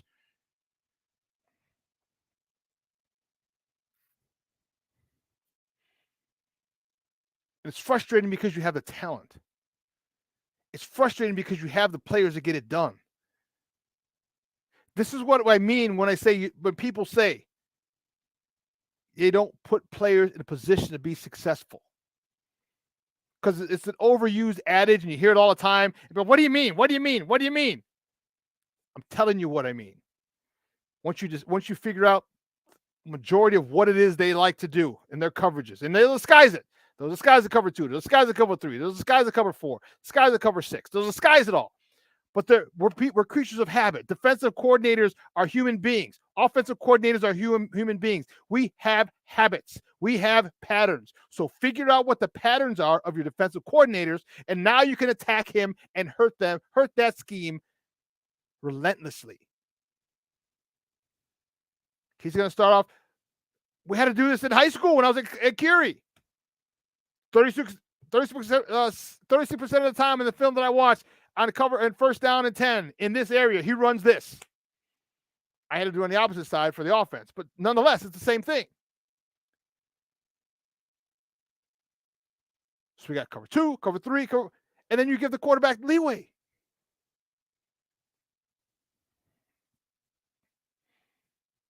It's unbelievable. One wide zone boot action, yes. And flood the boot side. With a protector for the unblocked end, okay. All the boot routes run seam stresses and have the option to throw back to the halfback to the zone action side. Yeah. For those of you who think that's Chinese, all he's saying is the quarterback gets the ball, fakes it to the left, outside zone to the left.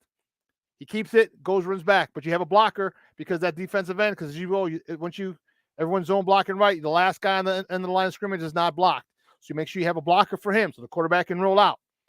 And when he's saying flood the seam or flood that side, flood the boot side, when he's rolling, you have a short, an intermediate, and a deep. Short, intermediate, and deep into that zone. So the deep guy will take the corner. If it's a cover 3, he'll take the deep third. Then there'll be a guy in a flat. The guy in a flat's going to have a big problem because if he sees the guy coming intermediate, 10 to 15, he may deepen. Then you throw it to the guy, the short guy. He turns it up. If he jumps the guy who's running a short route, 5 to 7, if he comes up here, you throw it over him to the intermediate route. It's simple. It's literally that simple. Literally. So this is why you give me a Jim Harbaugh, I'm happy as a pig in slop. Yeah, we just talked cover 3 beater. Deep over, skinny post, and a go.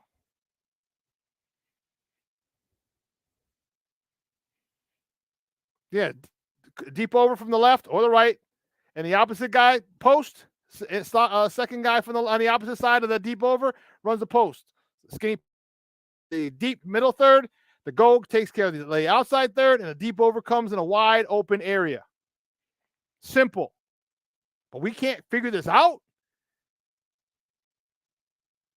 The brain trust can't figure this out. With the speed that we have. With the DJ Moore. With the Vanish Jones. Let Vanish Jones run this, and if he drops them good, you're done. We gave you enough chances. Get him open. Darnell Mooney, have him run it. Tyler Scott, have him run it. Who do you want to feature today? You're going to have guys fighting on the sideline. I want to be the opposite slot. I want to be the opposite slot. I want the deep over. I want the deep over.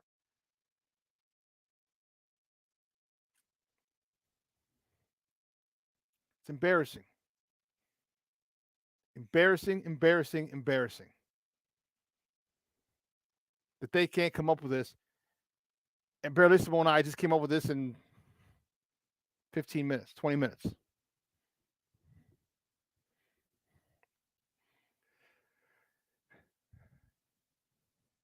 You talk about quick slants. Be careful because the outside linebacker, if he flies if he sees and realizes that you're running quick slants, he's going to fly to the flat quickly. He's not even going to worry about take your first step, take your read step. It's called linebackers. On the snap of the ball, he's going to go and get in the passing lane. If you don't see him, it's pick 6. So be careful. We'll kick quick slants on the cover 3.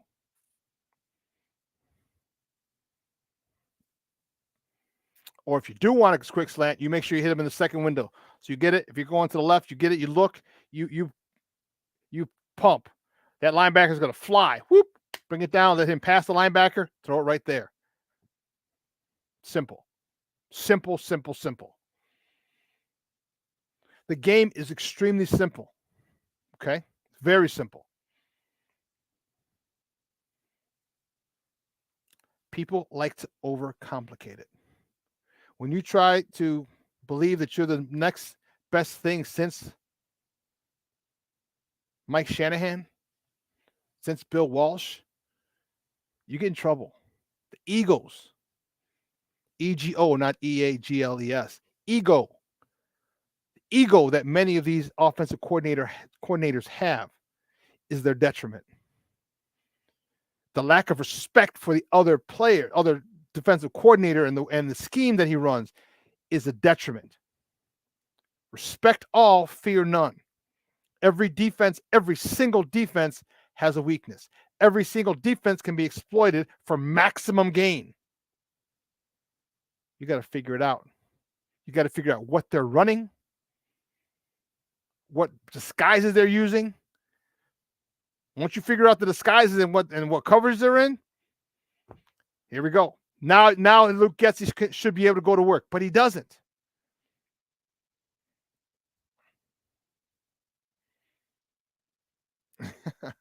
No, they would. I don't know, Arturo.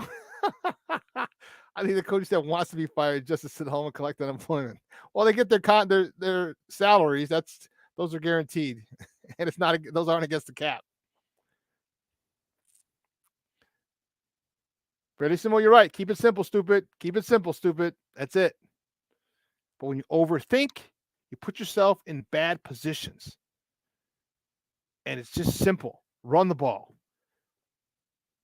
Run the ball. You know, the way to attack a pass rusher is run right at him. Don't run away from Nick Bosa. Joey. Who do you play? Joey. Don't run away from Joey Bosa. Don't run away from Khalil Mack. Run right at him. Run right at him. With a tight end, with an offensive lineman who's eligible, or on a counter. I want the offensive lineman with a head start. Bump that. Or a tight end with the head start. You can lead the guard. You can kick him out, pull a guard, lead the guard up into the hole.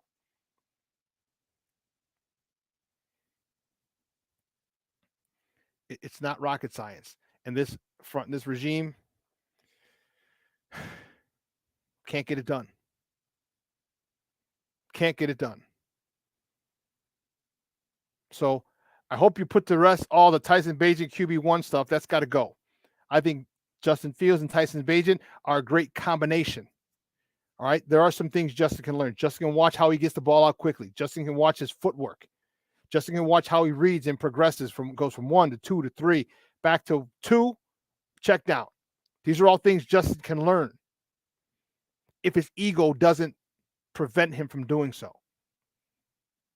Just because he's undrafted rookie free agent from a Division II school doesn't mean he doesn't have football acumen. Doesn't mean he doesn't have a great football mind. Doesn't mean he doesn't have talent. And your ability to learn from your teammates, from your colleagues, is vital, despite how intelligent you are, despite how talented you are.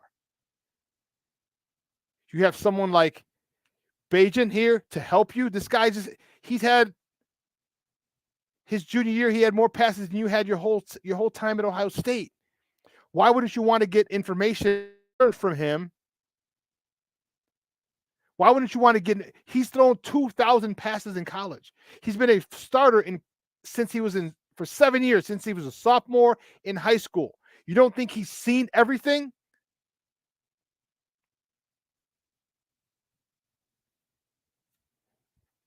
I hope Justin Fields' ego isn't prohibiting him from learning from Tyson Bagent. I hope it's not. We got to get this offensive line fixed.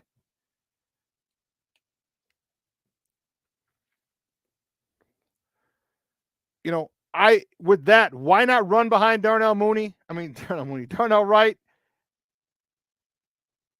and Tevin Jenkins? Why not?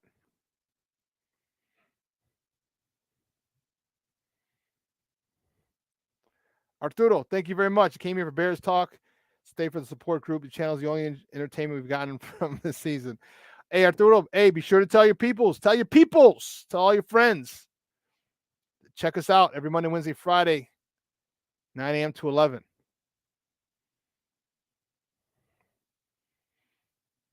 You know, these are things that it sucks because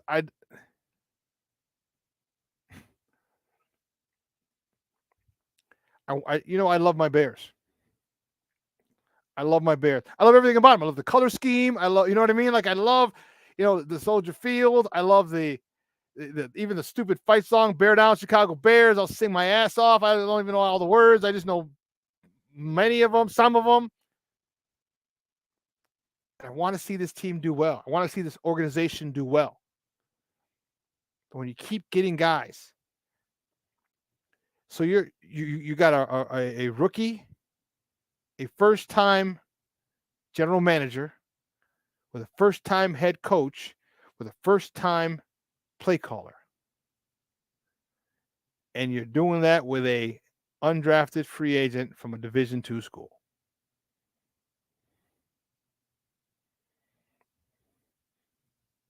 This is the situation the Bears are in right now.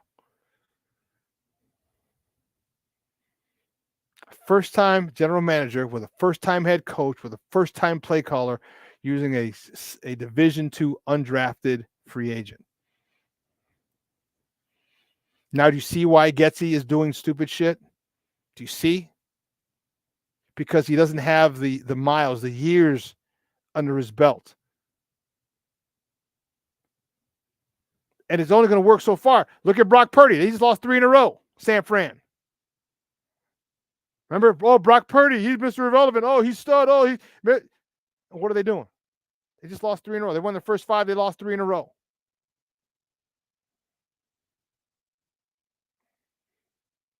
So talent matters. You can coach a guy up, but if he's not at a certain level talent-wise, I don't know. You're going to continue to shoot yourself in the foot. You will, as the Bears have continued to do. I don't know what else to say about these boys. Now they're going on the road to New Orleans next week. They come back home on Thursday, so a short turnaround from Sunday to Thursday. And listen, the NFC North just got blown up. Minnesota Vikings just lost their quarterback. There's no team. They beat the Packers yesterday, thank God, because Green Bay sucks. Fuck them. But now Minnesota's going to suck too. So the Detroit Lions are easily the favorites now. And the Bears had a chance for a wild card, but they squandered it. They squandered it by losing to Denver, by losing to Minnesota, by losing last week. By losing yesterday. You think of all this stuff. This is why you want a veteran head coach, someone with a resume, someone who can run shit, someone who's, I don't give a shit if he's a dictator. If you don't like him because he hurts your feelings, get him out of here. Get someone else who doesn't take everything so personal. This is football. This is not any other sport. They need a guy, someone who's maniacal, like Bill Parcells, like Bill Belichick, like Ditka was, like who else? Mike Tomlin.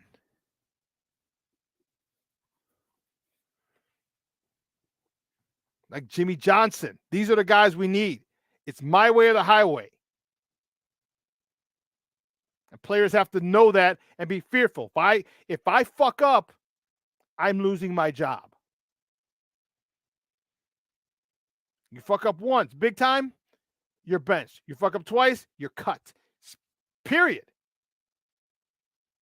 Period. But they don't have that fear. They don't have that hanging over their heads. You know the old saying, necessity is the mother of invention. If you need to keep your job, and it necessitates that you play well, you're going to create ways to make sure you get that job done, by hook or by crook,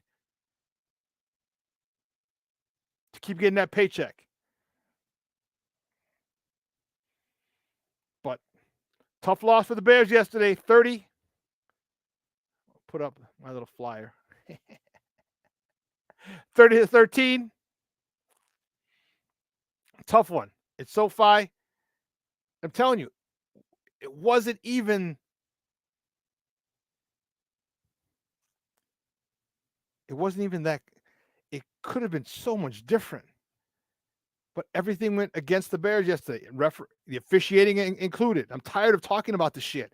I'm tired of it. The quick whistles, that has to be sent into into the league for review. It has to be. If I got a tight end who's 6'5", 250, 260, give him a chance. Make sure that he's being pushed back 2 or 3 or 4 or 5 yards before you blow the whistle. Because we could come and pick off his man, the guy who's trying to tackle him, like we did yesterday. Hit him, he falls off, and he goes. Give us that opportunity.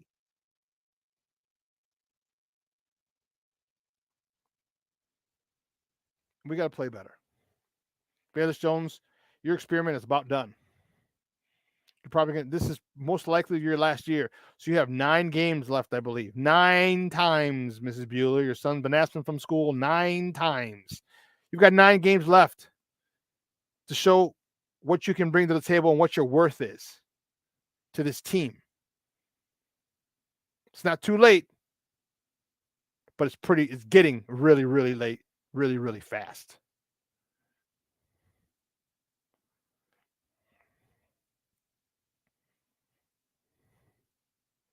Someone who's going to give you every chance to succeed, but only one failure allowed. I'd say 2. Because it happens to the best of us. But 2, no more than 2. Like, you're done. Second time, it's a habit. You got to go.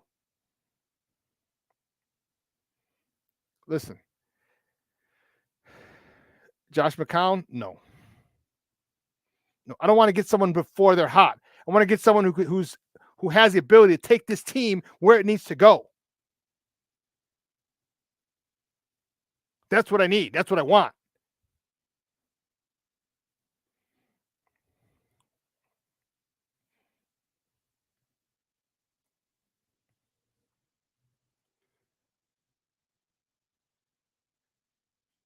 Who's to say he can't bring in Roman? Fangio, he's happy in Miami, and I ain't mad at him. But again, as I said, you can go get Chico. He's going to be in Washington. Go get Leslie Frazier. Now you don't have to change the scheme. You got 4-3 personnel. You're bringing in 4-3 coaches. You're bringing in former Chicago Bears. What a better narrative than your boys coming home to bring this franchise back to prominence.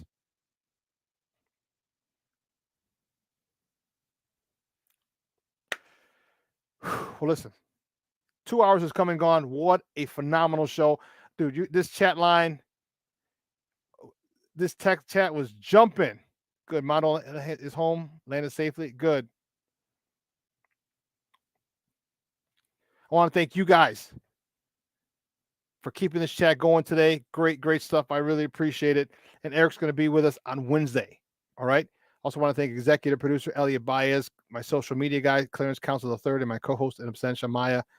All right, I'm your boy, the SuperBack, Shawn Sierra. Guys, we'll see you on Wednesday. Same bat time, same bat channel, 9 a.m. to noon. 12:15 today, Second City Sports. All right, tonight, 6 o'clock. What's Up, Cuz? It'll be a rerun. They'll be back live next week. This show will be replayed today at 4 o'clock, 4 to 6, taking us right into What's Up, Cuz. All right? Guys, have a wonderful day. It's a little cool here in the Shy. Make sure you dress properly. I got to go pick up Mom's. She's at CrossFit. I got to get out of here early so I can make sure I get some videos of her. All right? So for everyone here at Sports Zone Chicago, guys, I'm your boy, the SuperBack, Shawn Sierra. Have a great day. I am out. Deuces.